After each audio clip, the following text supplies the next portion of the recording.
Sa iba pang balita, geohazard maps sa mga sinalanta ng kalamidad sa Visayas, pinaplansya na ng Office of the Presidential Assistance for Rehabilitation and Recovery.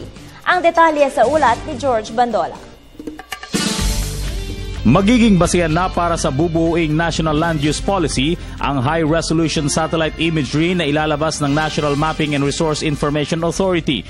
Pero uunahin munang gamitin ito ng Presidential Advisor on Rehabilitation and Recovery para ibangon ang mga sinalanta ng bagyong Yolanda. Tama sinabi niya eh. Ito na yung maging basihan ng yung land development, yung land use plan. Diyan talaga magbabase. At saka it is based on science. So walang ano to. Wala nang sisiyan. Hindi to hula-hula. Kasi pag gusto mong i-identify kunwari yung resettlement area, maraming dapat mo i-consider dyan. Saan ba yung safe na area? Saan ba yung soil condition na ganito?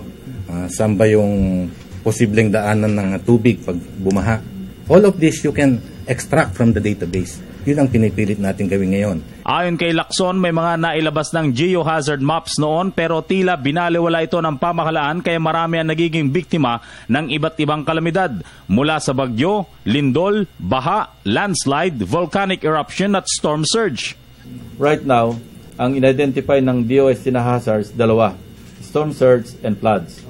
No, but eventually, as we go on, but yung ibang hazards, i-consider like yung landslide, yung fault line, so erosion, soil liquefaction, drought, marami yan eh. So, ito, Yolanda Corridor pa lang. In fact, ang unahin muna, yung apat na vet na ng cluster groups, ano? Leyte, Samar, Tacloban City, and Cebu. But in the long term, i-cover yung buong archipelago kasi hindi lang naman ng bagyo, itong mga tinamaan na, kundi pwedeng tumama sa Mindanao.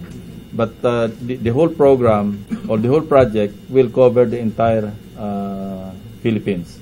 Gagawing basihan ng OPAR ang base maps mula sa NAMRIA, kalakipan digital imagery na ibibigay naman ng Department of Science and Technology. Para sa Telebisyon ng Bayan, George Bandola.